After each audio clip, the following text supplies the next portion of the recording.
içinde, cennetin içinde deyipler. Ölmeyensen giyiyenlerdir, diri oradan. Ölü derre olem cennete giyer deyipler. Şeyler berekettir ha. Yöne pirimiz izinlerken hükmen etmeli deyipler.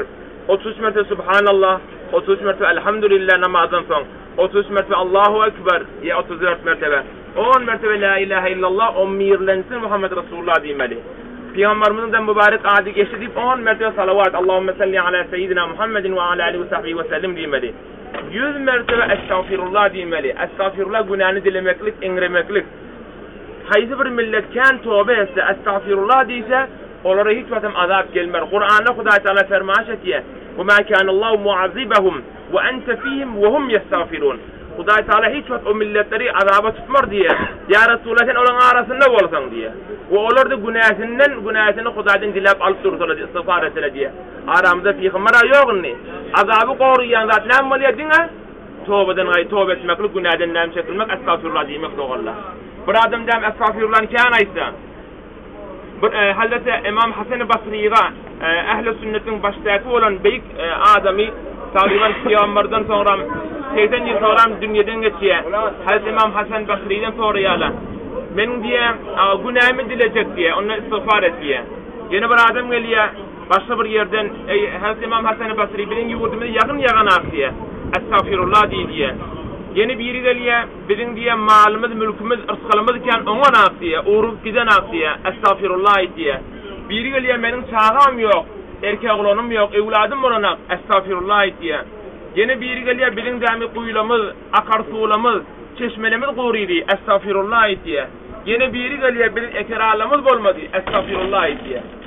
On biri kulağı duran, ey imam, ey Hasan-ı Basri, 6 cüle soru geldi sana. Hemmesinin cevabı dine bir zat bollu diye. Ben nedir bollu diye? Onu men özünden aydamak diye. Allah ait diye. Delilleşi, Euzu billahi mineşşeytanirracim. İstağfiru rabbekum. Hudayınızdan siz günahını dilen dittir Huday Teala. Delili, innehu kana gaffara. Günahını geçiyor. Yursilis sema aleykum midrara. Kan yağırlar yağdır. İz bir. Yağdın yağırlar yağını. Bereket yağın yağdırar dittir. وَيُمْدِدُكُمْ بِأَمْوَالٍ وَبَنِينَ. Huda Teala mallar bilen, erkek oğullar bilen size kuvvet verir deyiptir. وَيَجْعَلْ لَكُمْ جَنَّاتٍ. Sizin demi bağlanız, bağsalanız, ziraatınız fatala köpeldir. وَيَجْعَلْ لَكُمْ اَنْهَارًا. Akarsuğlanız hem işe el-müdame akıp durar deyiptir. Pes Müslüman doğan kavce bellemeli. Günah diyen zat bir adıma diyenler, bütün halka diyen, geliyen rahmetlen evine geçip duran bir günah Huda Teala şöyle bir perde olayandır. Şu perden ayırmadan çüreyim, dine estağfirullah'ına etmeli. Elhamdülillah pirlemedin de, desturi 100 mertebe 5 vakit namazın gidin estağfirullah demeli. 5 vakit namazın gidin 100 ne çevaliya? 500 mertebe. Yeni beylik vakti estağfirullah edivermeli. Peygamberimiz de hadislerini kâhin getiriyor. Sağ defterinizde, kavı amal defterinizin içinde estağfirullah kâhin olun. Şu kâhin görüntünü işleri. Şeytan yüzlerce hile hukka bilen geliyor, Müslümanları aldaya, ağdaştırıyor. Müslüman dine bir mertebe ihlas bilen ibar Huda eden işinden men ökünyen neyse hem eden işler ayrılıyor. Ayrılma dursun ihlas bilen ve tövbe etse diye Kur'an'na yubeddilullahu seyyiatihim hasenat. Sol defterine yazılan günahlarını Huda Teala ayırakan sevabı vuracak diye böyle.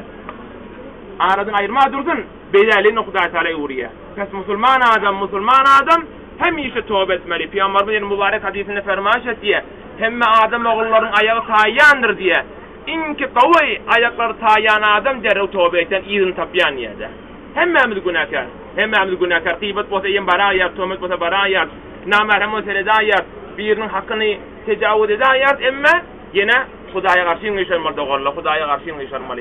Müdam yıkılımızda sola karşı, çepe karşı yıkılmalı, dine sağa karşı yıkılmalı, dinin uğruna gitmeli. Bizim nefsimiz avarra, nefsimiz teleke bilen bir yürüyor. Kaptanan şeytan mı? Mıdam bir çekip du, yüreğimiz kavzata düşüyor, nefsi şeytanla vasfıza salıyor. Mıdam dine karşı yıngışarmalı doğrular. Onun yolu dine tarikattır. Bevettin Hacı Behaettin Nakşibendi'nin yolu tarikatı, inşallah şunun bilinenden bir iş edip, ahirki mesela şagirtleri şunun silsilesinde tarikatı Nakşibendi'nin ahirki evliyazı, Şeyh Osman-ı Siracettin Tahsilcan'ın piri. Tahsilcan ödüne pir değil mi? Hemen dine soğufu diye. Pirim Şeyh Osman Siracettin diye. İnşallah şuna ihlas ettiğim bir kol verdik şu an elhamdülillah. Onun desturlarını işletir inşallah hem dünyamız hem ahiretimiz abatır doğrular. İnşallah. Namazdan sonra pes namorli, yani tesbihat, 100 mertebe estağfirullah deyilmeli, Yine sonuna 20 mertebe ya hadi. Hadiden hidayet etken manasını var Hudaý nefsi şeytan benim düşmanımdır. Sen özün hidayet etken, sen doğru yolu salgı berýän beni azırma, ağzına duçar etme diýip Hudaýdan yalvarma. İnki tesbihatı sonra 10 mertebede Peygamber salavat. Yan kaydan zatım hemmesini üýşürden, öwüni ýerinde üýşürden 7 minut medenne bolýar. 5 minut medenne bolýar. Hiç tatda. Pirimiz fermaş etdir, bir adam 5 wagt namazyny cemaat bilen okuysa. Bolmasa yeke huzur huşu bilen Hudaýy görýän ýalwatdan Hudaýy kulluk etse diýipdir. Ýerinden tesbihatyna ise hem dini hem dünyasy abad bolar, dogurlar diýipdir. Hudaý taala arkaňyzda giňlik berer, bereket berer. Arsal giň bolun peýdasy ýok bereket içinde bolmasa. Az bolsun, bereket bolsun, canymyzda aş bolsun, toýumyzda yarasyn. İnşallah şeyse Hudaý taala bereketini verir. Hak Taala Kur'an'da getirýär. Ve men yettaqillaha yec'al lehu mahraca. Hayzi bir adam etmeli iş etse, kaçmalı işten kaçsa, yüreğini aralasa, Hudaý Taala dünýäniň kıyınlığından bir kafa açıp koyar şoňa diýipdir. Kafin aça kanyp kıyınçylykdan geçerýänek şoň kafa açar diýipdir. Ve yerzukhu min haythu la yahtasib. Güman etmeýän ýerden ısgalyn berer diýipdir. Men kepimde ya Peygamberin ya uliýalaryň kepide din Allah'ın kepi. Din Allah'ın kepi. İhlas bilen ýaşaşyň inşallah, dini ýaşaşyň. Dindar bolun inşallah. Hudaý Taala hem dinini hem dünýäde abad eder. Türkmen mesele uliýalymyz fermaş etdir. Namaz işi bitirer. İş namazy bitirer. Ay olýşeden ay namaz nokyan namaz bitirer doňalla. Sen namaz oky, dargan turan işler hem meçigi üýşer. Hem namaz okuyma, üýşüp turan işler hem meçigi näme bolar dargar doňalla. İnşallah awwal kep ahir kep dinle namazdır musulman doňalla. İnşallah tarikatdan çürüm, ýüregi salamadan çürümde 24 saatyň dewamynda 1 saat bir işlemeli, yarım saat rabita turmak pirin bilen, pirimin ruhaniyeti, Badi-i Peygamber'in ruhaniyeti ve Allah'dan rahmet ve bereket Peygamber'in üstüne. On pirimin ruhaniyeti, on benim sol göğsümün ki varmak aşağını yürek ba, şoňa rahmetleri koyup durandır deyip oturmakla rabita diye yarım saat. Onu taram yarım saati yürek Allah didirmen. Allah dilimiz kepliye değil mi? Dilimiz kendisi berakani her demmede yürek Allah didirmeli. Keplemani yürek Allah didirmeli. Bir de yarım saat. İnşallah bununla halk verdafun madır, ifafun madır inşallah beyleki ahurlarını var tahsilcan şairleri. Onlardan yazgıt vardır inşallah. Yadan zatı var, onu öğrenerdin inşallah. İhlas et, amel edin inşallah, ihlasın murattır. Bir nesi doğallama diye, ay biz diye namaz okuyacak diye tevfikimiz yok diye. Ay doğallan, ağzımızda bir yer ağzımızda tutuyam hi? Ağzımızda ne met yer? Bariyar çörek yerse şeyler durmuyor dahi. Biz de Hudaýyň kulu boljak bolsa, Hudaýyň rahmeti bize geljek bolsa, bize bir ardy marda ilahi. Ilm öwreneyli, namaza barayly, cemaate barayly, ýakşyňa barayly. İnşallah şeyse Hudaýdan rahmet geler. Dama göl bolar, hiç damada çöl bolar. İnşallah şeyse Hudaý uğruna kadam arsa inşallah yüreğimizde rahmet, ýumşaklyk geler. Ayal oğullarymyzy hükmen Türkmeniň aňyrdan gelen diýip desturlary bardyr. Musulmanlyk diýilen zat bar, saçlary köýetmesle musulman dogul ayal oğullar. Ýakalaryny köýetmelle, denanaň hemme ýer awrat, diňe ýüzi oşardan aşağı, topuğundan aşağı awrat. Köýeden we görenne näme bol iki cehennem diýip Hudaý hakykatan.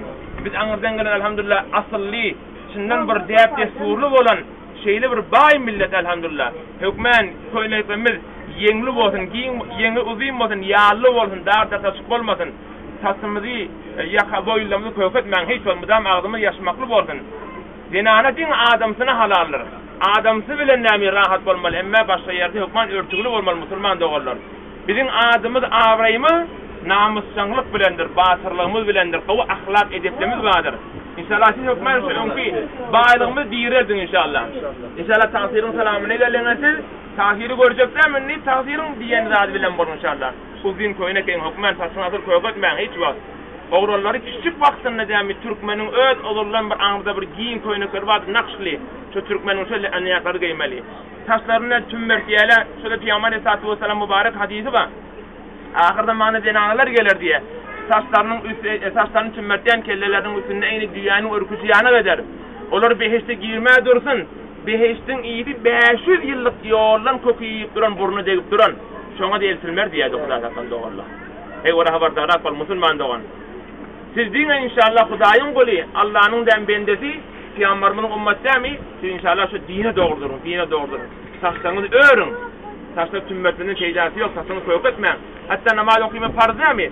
Bir çykıl zinanaň sallansa namazy batyl ýe. Bir çykıl sallansa. şeyle örtgülü, hecaplı, hayali, şermli olmalı inşallah. Allah Teala hemmemde tevfik versin inşallah. Dininiz, dünyanız abad olsun. Elhamdülillah Türkmen hem dünyası bay, inşallah dinine bay olur. İnşallah yurt parakatçılık boltu, elhamdülillah emniyet parakatçılık boltu, şulan hemmesi Hudaýyň berendigi. Elhamdülillah beýik bir hormatly prezidentimiz we Hudaýa şükür. Onun işgärleri we şunda takdir saqlyk bilen getirip durlar nämeden çüreyim? Şolan yüreklerine iman ma.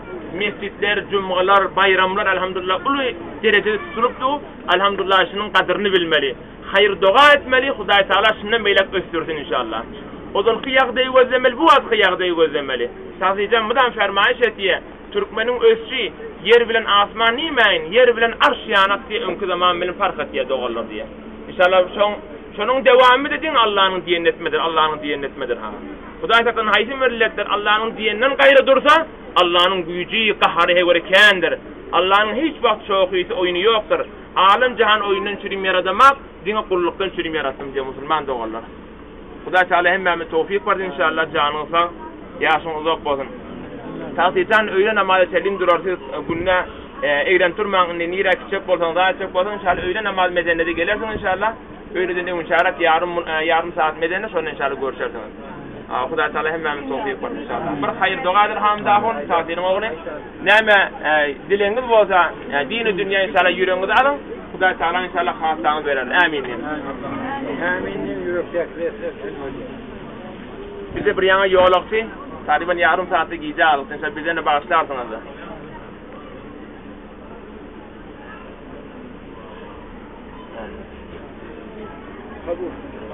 Canınız sağ olun inşallah. Din dünya avaz var inşallah. Allah ömrünü Yol açsın inşallah. Huda yol versin inşallah. Tasir görürsünüz. Can? Ben bir yana takılmak var. Amin. Aha.